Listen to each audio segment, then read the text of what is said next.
হয়, আমি ইতিমধ্যে অৱগত যে অবিভক্ত গোৱালপাৰাত বসবাস কৰা যিসকল কোচ ৰাজবংশী আছে, এই অবিভক্ত গোৱালপাৰাত বসবাস কৰা কোচ ৰাজবংশীসকল আচলতে আমি ৰাজনৈতিকভাৱে ইতিমধ্যে আমি ৰাজনৈতিকভাৱে কোনো ধৰণৰ আমাৰ সংৰক্ষণ নাই। আমাৰ এই অবিভক্ত গোৱালপাৰাত বসবাস কৰা কোচ ৰাজবংশীসকলৰ যি মাটি যুগান্তৰৰ পৰা আমাৰ মাটি আমি ভূমিপুত্ৰ ইয়াতে আমি বসবাস কৰি আছোঁ, আজি মাটি আমাৰ হাতৰ পৰা গুচি গৈছে। আমাৰ ইতিমধ্যে জনসংখ্যাই হ্ৰাস পাইছে। গতিকে 1990 চনৰ পৰা আক্ৰাচুৱে কিন্তু এই জনজাতিকৰণৰ আন্দোলন কৰি আহিছে। কিন্তু দুৰ্ভাগ্যৰ বিষয় যে প্ৰতিটো ৰাজনৈতিক দলে যিদৰে আজি ভেকো ভাওনা কৰি ভোটাৰ মেচিন হিচাপে কোচ ৰাজবংশীসকলক ব্যৱহাৰ কৰি আছে, ঠিক একেদৰে 2016 চন আৰু 2014 চনৰ পিছত বিজেপি চৰকাৰে কিন্তু আমাক ভোটাৰ মেচিন হিচাপে ব্যৱহাৰ কৰি আহিছে। গতিকে আমি অসমৰ মাননীয় মুখ্যমন্ত্ৰী আৰু ভাৰতৰ প্ৰধানমন্ত্ৰী নৰেন্দ্ৰ মোদী ডাঙৰীয়াক ক'ব বিচাৰিছোঁ, অবিভক্ত গোৱালপাৰা আক্ৰাচুৱে যদি অতি কম সময়ৰ ভিতৰত কোচ ৰাজবংশীসকলক জনজাতিকৰণৰ জৰিয়তে কিন্তু সংৰক্ষণ যদি ৰাজনৈতিকভাৱে শৈক্ষিকভাৱে আৰু ভূমি যদি নীতিক যদি সংৰক্ষণ নকৰে, তেতিয়াহ'লে কিন্তু আগন্তুক দিনত যে অসম জ্বলিব। আৰু অবিভক্ত গোৱালপাৰা আক্ৰাচুৰ নেতৃত্বত আমি অবিভক্ত গোৱালপাৰাত আগন্তুক পঞ্চায়ত নিৰ্বাচন আৰু 2026 নিৰ্বাচন কিন্তু আমি বৰ্জন কৰিম। আৰু তাৰ লগতে আমি সকীয়াই দিব বিচাৰিছোঁ যে যি বাৰে বাৰে কিন্তু আপোনালোকে জানে যে অসমৰ মাননীয় মুখ্যমন্ত্ৰী ডক্টৰ হিমন্ত বিশ্ব শৰ্মা ডাঙৰীয়াই যে ভাৰতৰ ভিতৰতে এজন মিছলীয়া মুখ্যমন্ত্ৰীৰূপে কিন্তু প্ৰমাণ হৈছে।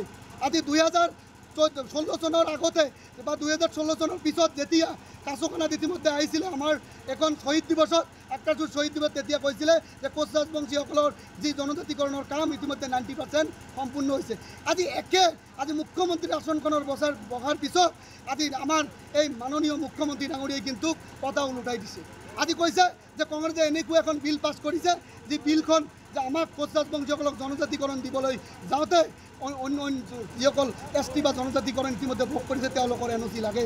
আমি মাননীয় মুখ্যমন্ত্ৰী অসমৰ মুখ্যমন্ত্ৰী ডাঙৰীয়াক প্ৰশ্ন কৰিব বিচাৰিছোঁ যে আমাক কোচ ৰাজবংশীসকলক জনজাতিকৰণ দিব ভাৰতৰ সংবিধানে, ভাৰত চৰকাৰে দিব, অসম চৰকাৰে দিব, আমাক বেলেগ কোনো জনগোষ্ঠীৰ কিন্তু NOC নালাগে।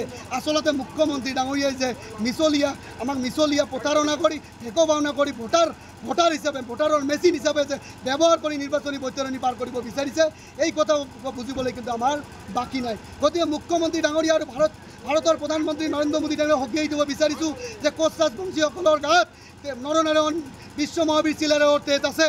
আমি যুঁজাৰু এটা জনগোষ্ঠী হয়। গতিকে আমাক খং নুঠাব, অতি শীঘ্ৰে আমাৰ জনজাতিকৰণ দি অবিভক্ত গোৱালপাৰাত বসবাস কৰা প্ৰতিটো আমাৰ কোচ ৰাজবংশী মানুহক ৰাজনৈতিকভাৱে আমাৰ ভূমিৰ ক্ষেত্ৰত আমাক প্ৰতিটো ক্ষেত্ৰত শৈক্ষিক ক্ষেত্ৰত যাতে এক সুৰক্ষা প্ৰদান কৰে তাৰ কাৰণে দাবী জনাইছোঁ। অন্যথাই আমাৰ নিচিনা শিক্ষিত কিছুমান যুৱকে কিন্তু মানে ভৱিষ্যত দিনত ভোট বৰ্জনৰ লগে লগে কিন্তু আমি অস্ত্ৰ ধৰিবলৈ কিন্তু বাধ্য হ'ম। আৰু আকৌ তেতিয়া অসম জ্বলিব। এই কথাটো আপোনালোকৰ জৰিয়তে অসমৰ মাননীয় মুখ্যমন্ত্ৰী আমি সকীয়াই দিছোঁ। অসম চৰকাৰ আপোনাক ক'ৰবাত বঞ্চিত কৰি ৰাখিছে? 100% বঞ্চিত কৰিছে। আপোনালোকে জানে যেতিয়া বিজেপি চৰকাৰ 2016 চনত আহিছিলে, প্ৰথম বিজেপি চৰকাৰৰ মুখ্যমন্ত্ৰী যে সৰ্বানন্দ সোণোৱাল ডাঙৰীয়া, তেতিয়া 90% কাম সম্পূৰ্ণ হোৱাৰ কথা কৈছিলে। যেতিয়া আমাক এটা ভিজা গামোচা বুকত দিছে কোচ ৰাজবংশীসকলক, যি আমাৰ কমতাপুৰ অট'নমাছ কাউন্সিল দিছে। আৰু কমতাপুৰ অট'নমাছ কাউন্সিল হৈছে এখন ভিলেজ কাউন্সিল। ইয়াত কোনো এখন আনডিভাইডেড অৰ্থাৎ কমতাপুৰ অঞ্চলত কোনো এখন টাউনে তাত অন্তৰ্ভুক্ত নহয়। গতিকে এইখন দি আচলতে কোচ ৰাজবংশীৰ এই সংগ্ৰামখনক, আক্ৰাচুৰ এই সংগ্ৰামখনক যি 90 চনৰ পৰা যি সংগ্ৰাম কৰি আছে, এই সংগ্ৰামখনক খান কৰি আৰু ভাগ কৰি জাতিটোক ধ্বংস কৰাৰ এক পৰিকল্পনা ৰচনা কৰিছে এই বিজেপি চৰকাৰে।